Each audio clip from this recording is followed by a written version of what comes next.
Hikmah yang ke-127. Lau annaka la tasilu ilaihi illa ba'da mahwi da'awika wa fana'i masawika lam tasil ilaihi abada walakin idza arada ayyusilaka ilaihi gotto wasfaka biwasfihi wa gotto nataka binatihi fawasolaka ilaihi bima minhu ilaika la bima minka ilaihi. Artinya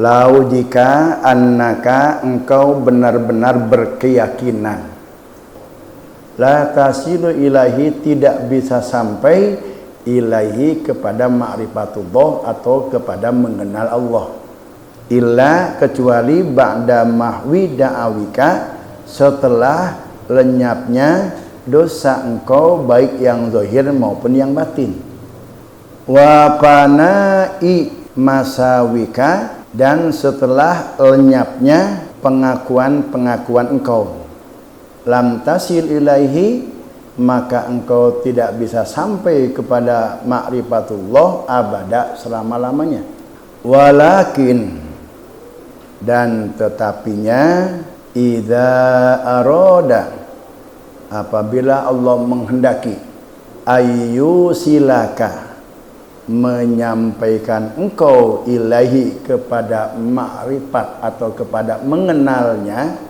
goto maka Allah menutupi wasfaka sifat engkau biwasfihi dengan sifat Allah wa goto nataka binatihi sama artinya dan Allah menutupi nataka sifat engkau binatihi dengan sifat Allah fawasolaka ilahi maka Allah menyampaikan engkau kepada mengenal Allah bima minhu ilaika dengan sebab rahmat Allah ilaika yang disampaikan kepada engkau la bima minka ilaihi bukan sebab mujahadah yang engkau lakukan ilahi kepada Allah. Coba kita hayati, kita pelajari pelan-pelan. Ini bahasanya luar biasa ini. Lau annaka jika engkau benar-benar berkeyakinan la tasilu ilaihi engkau itu tidak bisa sampai kepada ma'rifatullah illa ba'da mahwi da'awika kecuali setelah bersihnya diri engkau dari dosa-dosa yang engkau lakukan baik itu dosa zahir maupun dosa batin. Dosa zahir itu yang bagaimana enggak sholat, kita enggak puasa di bulan Ramadan, itu dosa zahir itu. Kita berbohong, dosa zahir. Kita ngomongin orang, dosa zahir. Dosa batin, riya, itu dosa batin itu. Kita sholat, ibadah, ingin dipuji orang, itu jangan dikira tidak berdosa, itu dosa batin itu. Kita benci kepada orang, ghadab, itu dosa batin. Kita menghina orang, menganggap orang itu lebih rendah daripada kita, itu dosa batin, alias kita ujub, takabur, kita lebih hebat, merasa diri lebih hebat, itu dosa batin. Jika engkau itu benar-benar berkeyakinan tidak bisa usul kepada mengenal Allah, tidak bisa mengenal Allah kecuali setelah bersih diri engkau, wa fana'u masawika, dan hilangnya pengakuan-pengakuan engkau. Engkau enggak ngaku-ngaku, engkau itu sudah betul-betul sampai kepada tahapan tidak ada pengakuan la haula wala quwata illa billah, tidak punya daya untuk menolak sesuatu kemudaratan dan tidak punya kekuatan untuk melakukan kebaikan-kebaikan. Kalau itu yang kamu yakini, maka lam tasil ilaihi abada, kapanpun Allah tidak akan menyampaikan engkau kepada ma'rifatullah selamanya. Kalau kamu yakini bahwa kamu sampai kepada ma'rifatullah itu adalah setelah engkau bersih dari dosa-dosa zahir dan tidak ada pengakuan diri, saya kalau sholat bukan saya yang sholat, karena disolatkan oleh Allah Subhanahu wa Ta'ala. Maksudnya, kalau kita berkeyakinan kita nggak bisa kenal Allah, baik af'al, sifat dan zatnya, kita nggak bisa kenal Allah kalau diri kita ini masih kotor. Kalau kita punya keyakinan itu, lam tasil ilaihi abada, kita nggak akan sampai selamanya. Kalau kita punya keyakinan kebersihan batin kita, nggak punya dosa zahir maupun batin, setelah kita nggak ngaku-ngaku diri, semua itulah haula wala quwata illa billah, bukan itu yang menyebabkan kita sampai kepada ma'rifatullah. Kalau itu kita punya keyakinan dengan itu, sampainya kita kepada Allah itu lam tasil ilaihi, itu tidak akan sampai kepada Allah Subhanahu wa Ta'ala. Makanya kalau daerah-daerah sana itu minta ditalkin nggak nunggu bersih dulu. Pokoknya kalau dia minta talkin aja udah. Karena untuk bisa sampai ma'rifatullah itu nggak nunggu bersih hati ini. Bukan dengan itu, bukan dengan itu. Tapi walakin idza aroda, kalau Allah menghendaki kamu itu bisa sampai kepada mengenal Allah, baik af'al, sifat maupun zatnya, gotto waspaka biwasbihi, Allah akan tutupi sifat-sifat engkau itu dengan sifatnya. Kalau kita lemah, itu kan sifat dasar kita, lemah itu kan. Allah tutupi kelemahan kita itu dengan sifat-sifatnya, lemah ditutup dengan kuat. Kalau kita bosanan, Allah tutupi sifat kita bosan itu dengan sifat semangat. Banyak para waliullah yang backgroundnya garom, dunia hitam, banyak diangkat waliullah. Jadi untuk bisa mendapatkan ma'rifatullah itu bukan karena kita mujahadah, bukan perjuangan kita membersihkan diri, bukan itu. Fawasolaka ilaihi bima minhu ilaika, Allah itu menyampaikan engkau kepada mengenal Allah itu bima minhu ilaika, karena ampunan dan rahmat Allah yang engkau berikan. Jadi kita bisa ma'rifatullah itu adalah bukan dari upaya kita dengan mujahadah kita, tapi karena semata-mata rahmat Allah. Itu maksudnya.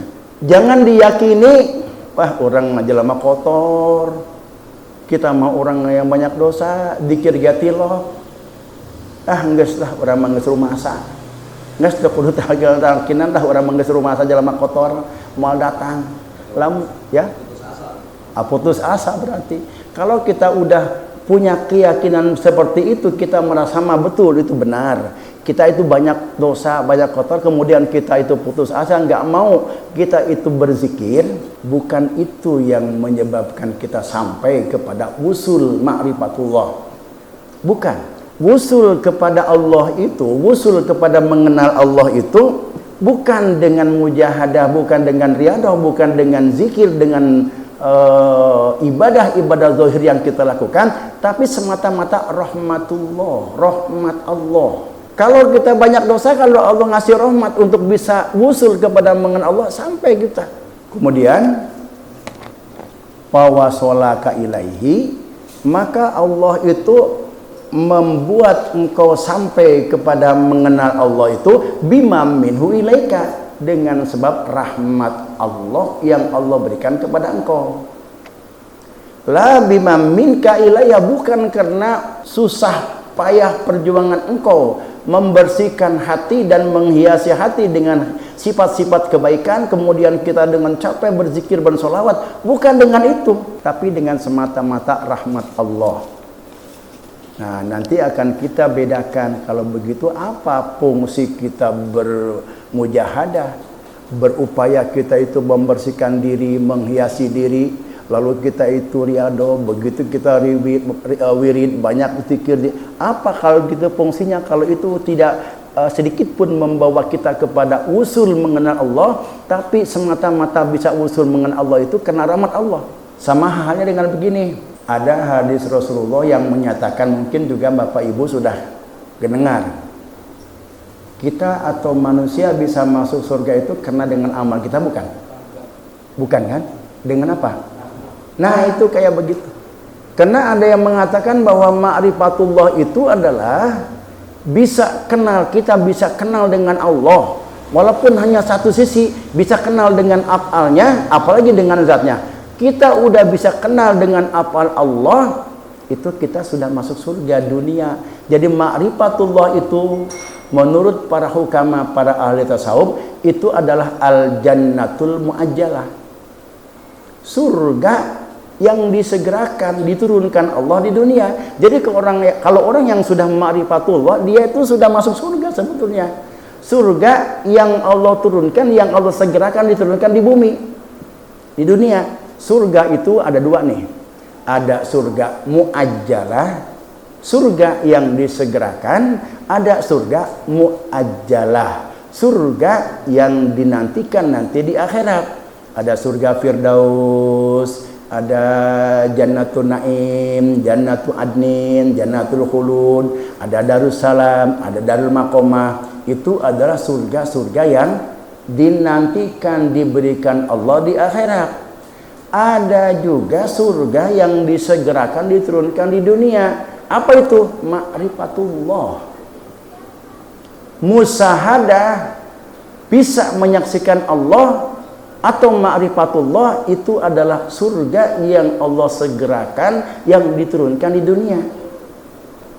Orang yang sudah mengenal Allah, dia mah udah nggak tertarik dengan dunia yang begitu dikejar oleh orang banyak, karena dia itu sudah mendapatkan kenikmatan yang luar biasa itu. Kalau sudah ma'rifatullah itu nggak ada marah, dia nggak punya masalah, dan dia melihat bahwa dunia ini isinya hanya Allah saja semua, nggak ada makhluk. Kalau orang yang sudah ma'rifatullah, yang sudah musyahadah, makanya ma'rifat kepada Allah itu bukan karena mujahadah, bukan karena kita melakukan hal-hal ya berjuang melawan hawa nafsu, tapi adalah semata-mata bimagfiratihi wa rahmatihi, karena rahmat Allah subhanahu wa ta'ala. Sebab kalau itu tadi kita yakini, lau annaka latasilu ilaihi illa ba'da mahbidaika lam tasil ilaihi, Allah tidak akan menyampaikan engkau kepada ma'rifatullah kalau kita punya keyakinan bahwa kita ma'rifat kepada Allah itu karena kesungguhan kita. Lau annaka latasilu ilaihi illa ba'da mahwidaika, kalau engkau berkeyakinan bahwa engkau tidak akan sampai kepada Allah kecuali karena dengan setelah engkau bersih mujahadah, kalau itu punya keyakinan seperti itu, lam tasil ilaihi abada, Allah tidak akan menyampaikan kamu. Tetapi kita bisa usul sampai kepada ma'rifatullah itu adalah semata-mata bimagfirati wa rahmatihi, karena rahmat Allah. Sama dengan tadi kita masuk surga itu bukan dengan amal ibadah kita, walaupun kita sudah 70 tahun beribadah terus-terusan, itu nggak cukup untuk bisa menebus surga. Kita mujahadah capek, itu nggak cukup untuk bisa menebus ma'rifatullah, enggak. Tapi semata-mata adalah rahmat Allah.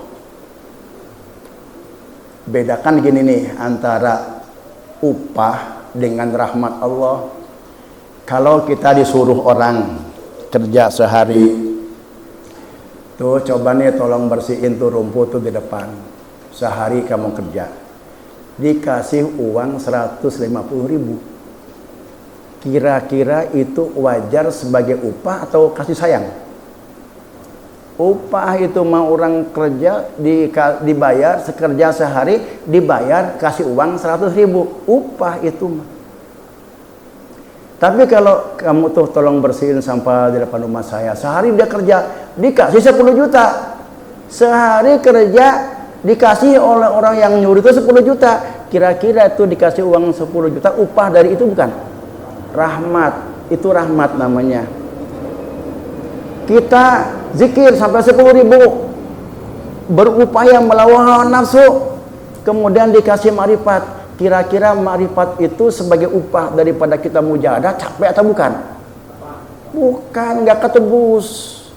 Ma'rifat Allah memberikan, mengenalkan dirinya itu sehingga kita bisa sampai kepada kenal kepada Allah, itu nggak bisa ditebus dengan jerih payah kita, dengan mujahadah kita, nggak bisa. Ini inti daripada pengertian hikam itu. Lalu kalau begitu ngapain kita mujahadah? Ngapain kita riadoh-riadohan? Ngapain kita itu wirid ribuan, capek-capek berjam-jam kita wirid? Nah, nanti dijelaskan di sini.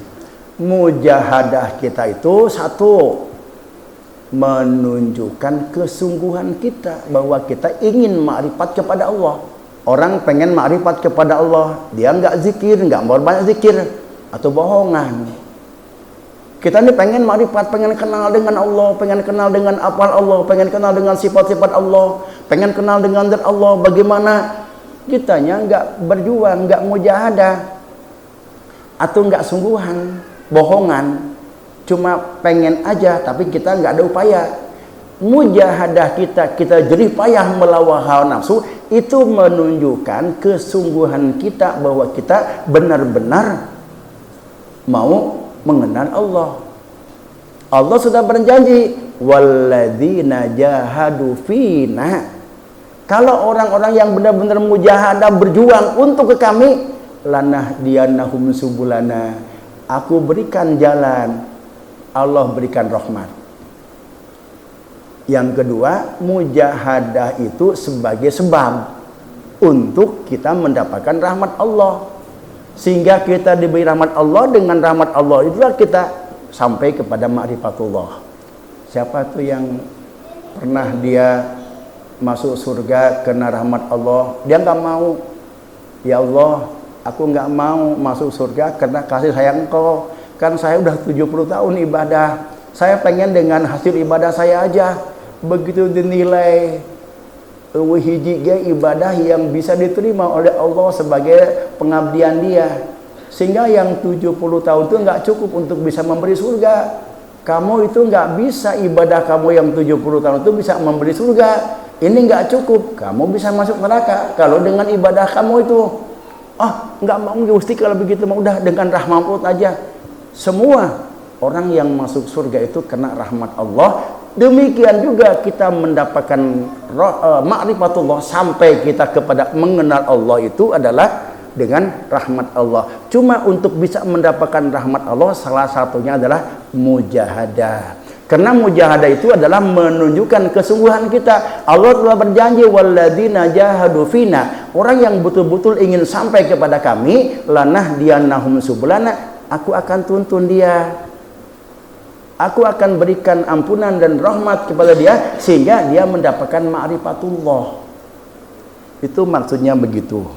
Kemudian mengenal Allah itu ada 3. Apa yang dikenal oleh kita tentang Allah? 1, yang dikenal itu adalah af'alnya, perbuatannya, yang disebut dengan makom tauhid af'al nanti. Yang kedua, makom sifat wal asma, mengenal tentang sifat-sifat Allah pada alam semesta. Dan yang ketiga, mengenal zat Allah, af'al, asma wa sifat, dan yang ketiga zat. Itu ma'rifat, wilayah ma'rifat itu. Rasulullah SAW ketika ditanya oleh Sayyidina Ali ini, ya Rasulullah, ayu turuq aqrabu wa ashalu wa ahabbu ilallah. Jalan untuk ke Allah itu, untuk bisa mengenal Allah itu, jalan mana yang lebih dekat, yang lebih disenangi Allah dan lebih mudah? Rasulullah itu menjawab, bizikrillah. Kalau kamu ingin mengenal Allah, ingin sampai kepada Allah, jalan yang harus kamu lalui adalah dengan zikrullah. Lalu Ali itu bertanya, bagaimana zikrullahnya wahai Rasulullah?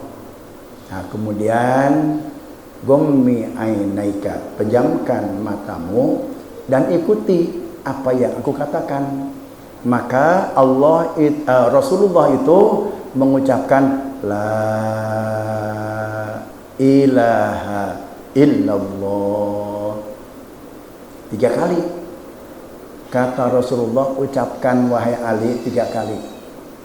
itu masing-masing mempunyai makna dan rahasia tersendiri.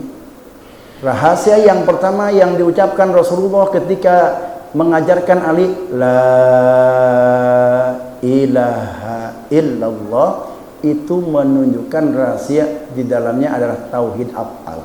Sehingga ketika kita membaca la ilaha illallah, di hati kita bilang la ilaha illallah. Tidak ada yang berbuat kecuali Allah. Untuk kita bisa meyakinkan apapun yang terjadi di alam semesta ini itu adalah afal Allah.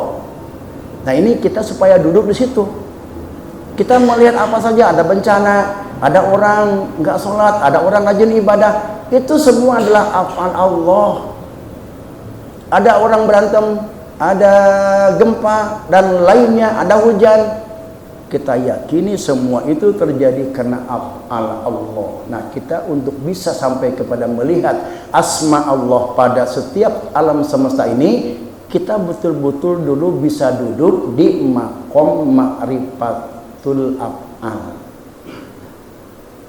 Supaya kita bisa melihat apa saja, oh itu ciptaan dan af'al Allah. Itu adalah ciptaan dan perbuatan Allah. Kita punya anak, saya disuruh, ulah marah. Tapi batin kita mengatakan itu adalah ciptaan dan af'al Allah. Pamajikan ngomel, oh itu adalah ciptaan dan kehendak Allah. Ilmunya mah begitu. Tapi kan susah kita. Begitu kita ngelihat alam semesta, melihat orang, melihat gunung, melihat apa saja, lambat mata hati kita untuk mengatakan itu af'al Allah. Bahkan kita keburu marah dulu ketika ada orang yang menzalimi kita. Ketika ada orang yang ngomong gak enak, kita sempat marah dulu. Untuk bisa mengatakan itu af'al Allah, itu adalah perbuatan Allah, telat. Kenapa? Ada persoalan di situ. Ada persoalan. Ini saya, kalau kemarin saya membahas tentang melihat Allah, af'alnya, sifatnya dan zatnya, memang kebanyakan itu.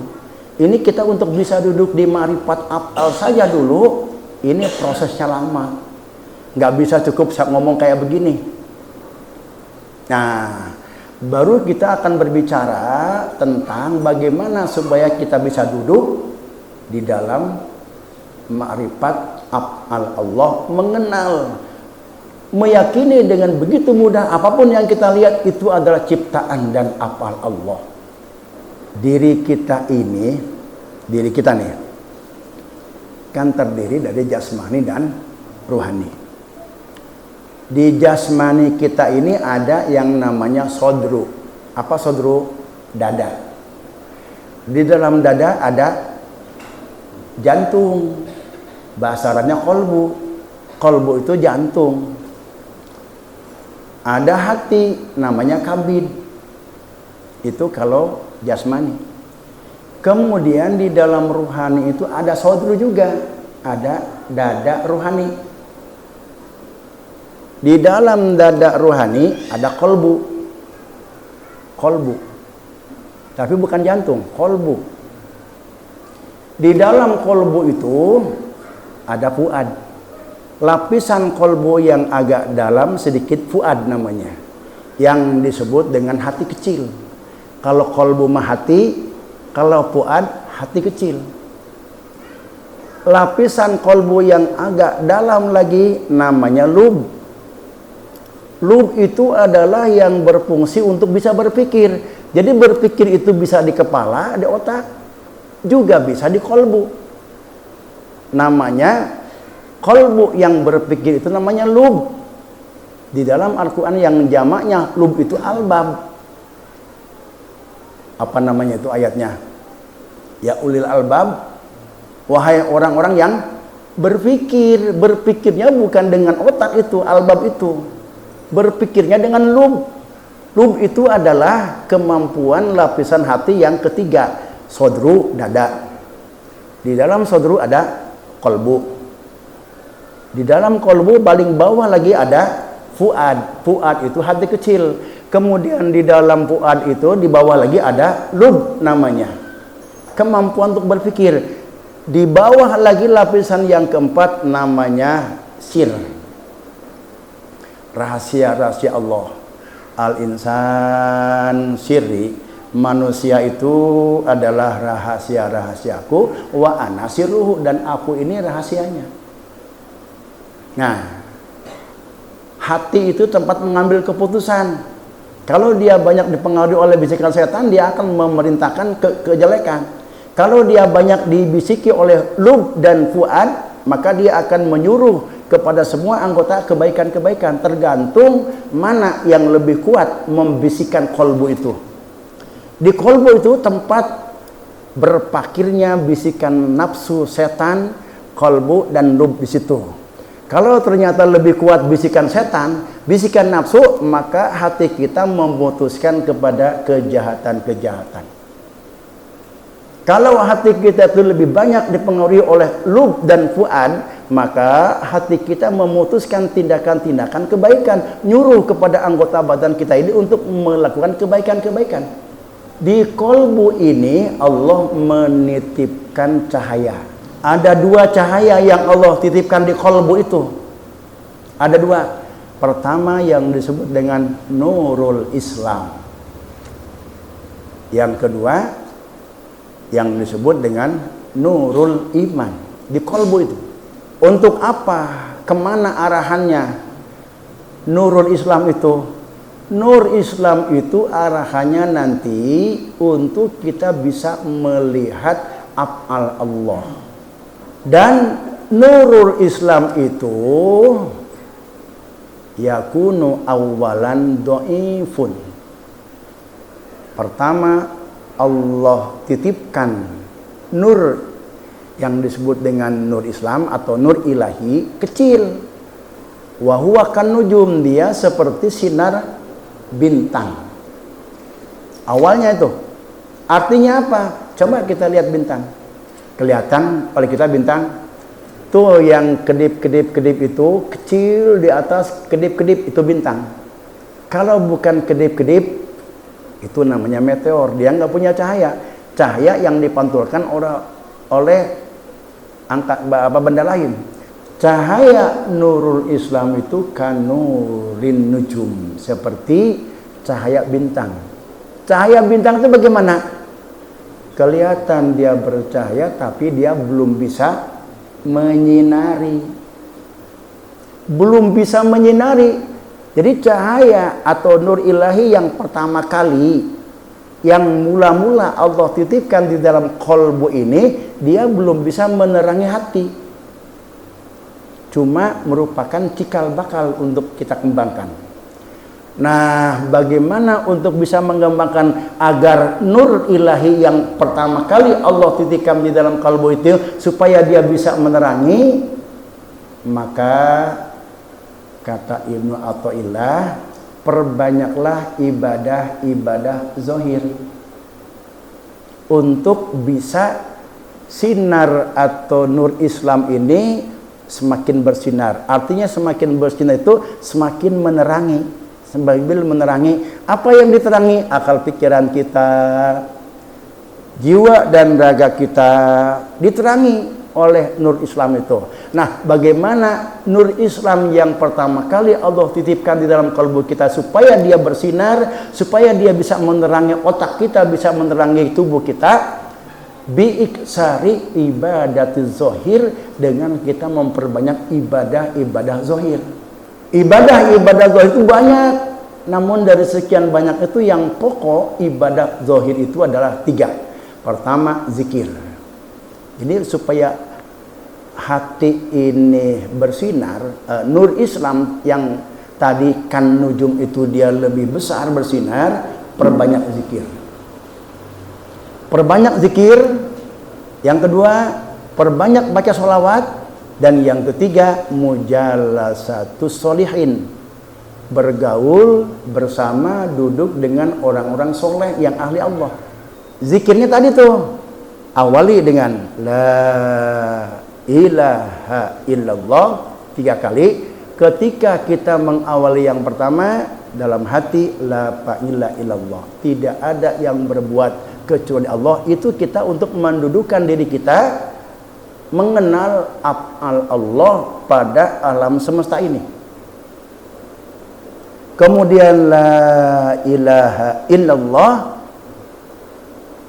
niatkan dan katakan di dalam qalbu kita la mausufa illallah, tidak ada yang punya sifat kecuali Allah. Semua sifat yang ada di alam dunia adalah bersumber dari sifat Allah.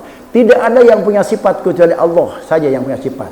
Dan la ilaha illallah yang ketiga, yakini dalam hati la maujuda illallah, tidak ada yang ada kecuali Allah.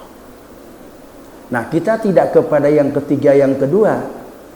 Yang pertama dulu yang kita upayakan supaya kita duduk di situ, melihat apa saja af'al Allah, ciptaan Allah, af'al Allah. Terus jangan ragu, bulat, supaya kita bisa demikian bersinar nur Islam tadi dengan kita banyak berzikir.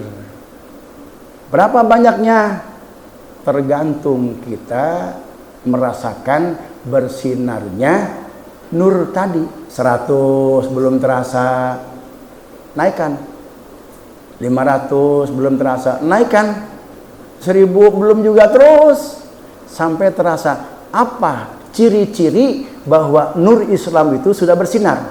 Ada ciri-cirinya. Kita bisa menikmati melakukan ibadah zahir. Ketika zikir terasa ketenangan dalam batin, lezat. Ketika baca sholawat nikmat, ada kenyamanan. Ketika sholat tenang. Itu ciri-ciri bahwa nur Islam itu sudah mulai bersinar, terus bersinar. Artinya apa? Kalau kita baca sholawat belum terasa enak, berarti nur Islamnya belum bersinar. Kalau kita sholat masih ngelayap, itu pikiran belum bisa khusyuk, belum bisa konsentrasi, belum terasa nikmat sholat itu, berarti nur Islam kita itu belum bersinar. Tandanya itu. Jadi kalau kita itu belum merasa nikmat, baca zikir belum merasa nikmat, hayang gerak-gerak ngeusan bae, kakara ke 500 geus kebal jasa zikir teh, itu berarti kita belum bisa merasakan kenikmatan ibadah zahir. Baca Quran, jangankan sampai 1 juz, sabelah lembar geus berat. Itu berarti kita belum bisa merasakan kenikmatan ibadah zahir. Orang yang belum bisa merasakan kenikmatan, kelezatan ibadah zahir, itu berarti nur Islamnya belum bersinar. Kalau nur Islamnya belum bersinar, maka dia tidak bisa duduk di maqam tauhid af'al.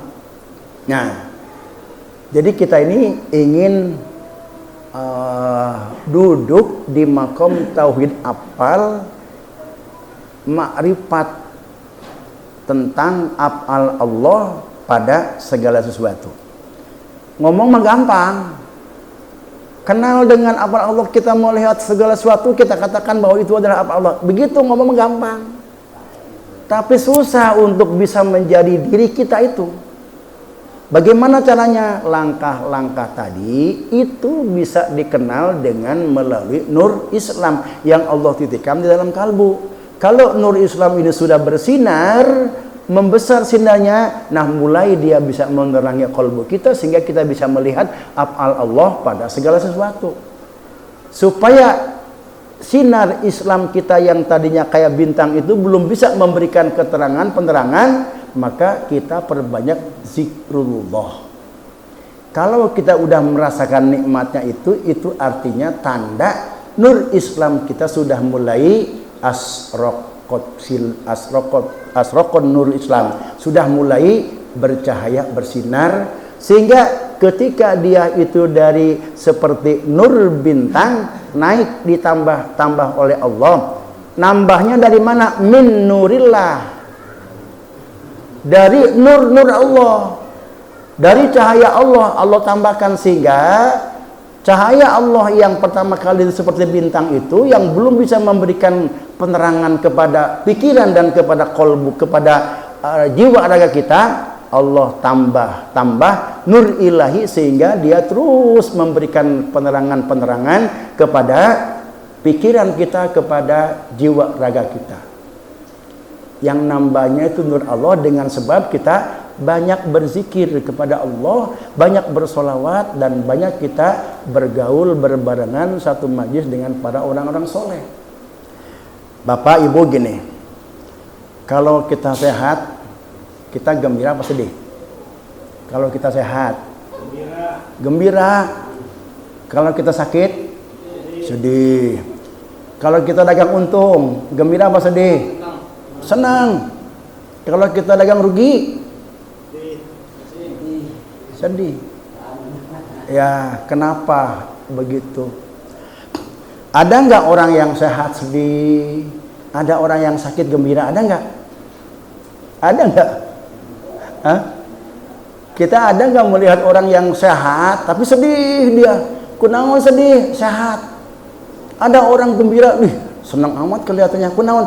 Kurang muriang. Ada orang nggak punya duit, susah, tapi dia gembira. Ada orang punya duit, punya rezeki, punya untung banyak, tapi dia sedih. Kunaon mana sedih? Orang loba duit sedih. Kunaon, kenapa kamu gembira? Saya lagi banyak duit.